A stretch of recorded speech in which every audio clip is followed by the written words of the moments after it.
Kita semua udah kenal banget lah ya sama yang namanya chatbot. Tapi, pernah kebayang nggak sih kalau AI itu bisa lebih dari sekedar jawabin pertanyaan kita?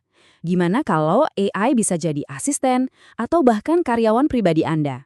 Nah, disinilah kita bakal bedah tuntas soal evolusi AI berikutnya yang kita sebut AI agent.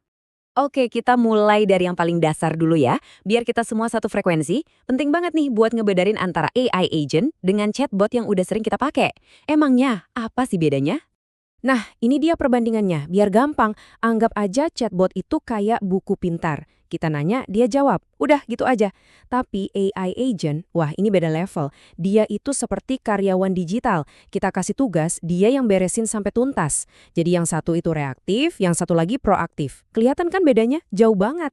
Oke, jadi udah jelas ya, AI agent ini adalah karyawan digital. Pertanyaan selanjutnya, kok bisa? Apa sih yang bikin dia bisa kerja mandiri? Apa rahasia di baliknya yang bikin dia bisa benar-benar nyelesain tugas, bukan cuma ngomong doang?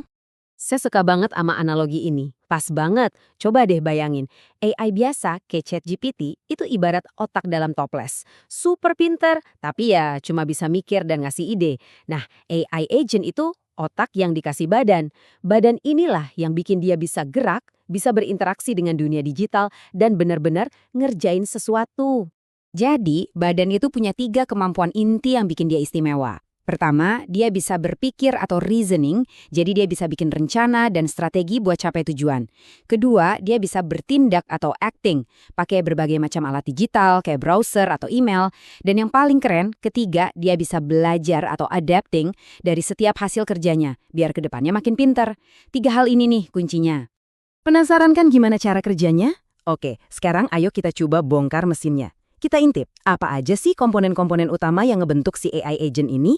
Secara garis besar ada 4 pilar utama yang jadi fondasinya. Ada otak, perencanaan, memori, sama peralatan. Yuk kita kupas satu persatu. Yang pertama, ya jelas, otaknya. Ini adalah model bahasa canggih atau LLM, contohnya kayak GPT-4 atau Gemini. Anggap aja ini tuh CEO-nya, pusat komando yang ngatur semua logika dan ngambil semua keputusan penting. Selanjutnya, ada komponen perencanaan. Ini kemampuan si agen buat mecah-mecah satu tugas besar yang ribet jadi langkah-langkah kecil yang lebih gampang dikerjain. Mirip banget kayak manajer proyek yang jago, yang bisa bikin roadmap yang jelas. Dia juga punya memori.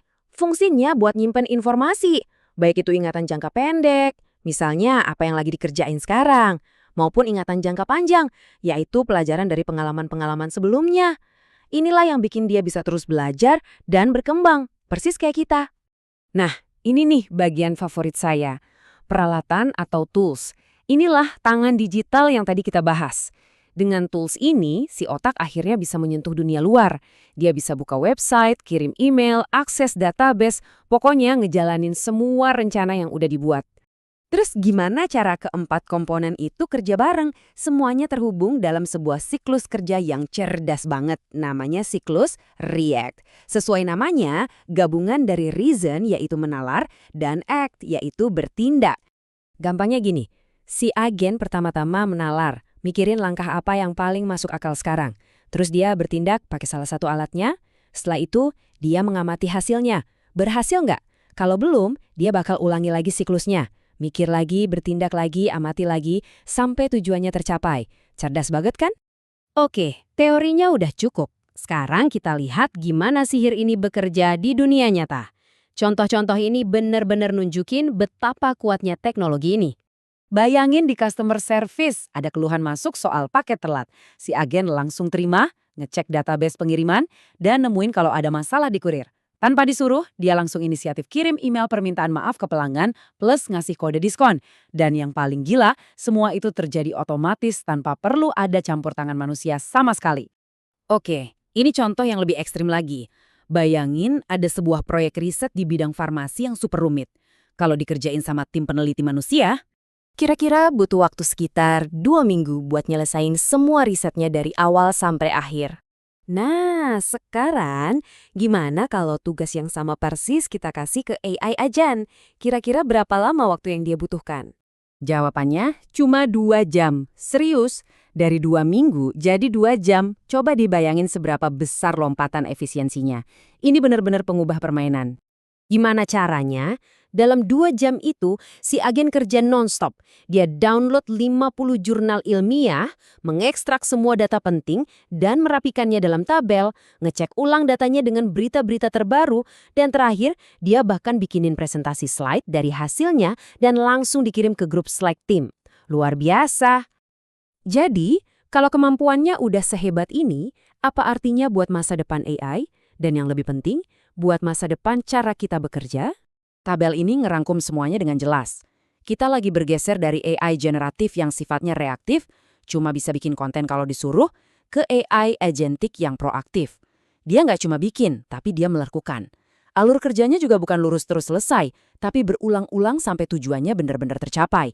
Tentu aja teknologi ini belum sempurna. Masih ada tantangan besar. Kadang si agent bisa nyangkut dalam putaran logika yang nggak ada ujungnya, atau halusinasi dengan bikin asumsi yang salah. Dan yang paling penting, isu keamanan. Memberi akses terlalu besar ke sistem kita itu risikonya nggak main-main. Tapi yang jelas, teknologi ini memaksa kita buat mikir ulang soal definisi kerja. Pertanyaannya bukan lagi apakah AI bisa jadi karyawan kita, tapi lebih ke kapan. Jadi, saya mau tutup sesi ini dengan satu pertanyaan buat Anda renungkan. Kalau besok Anda punya satu AI agent pribadi, tugas pertama apa yang bakal langsung Anda kasih ke dia?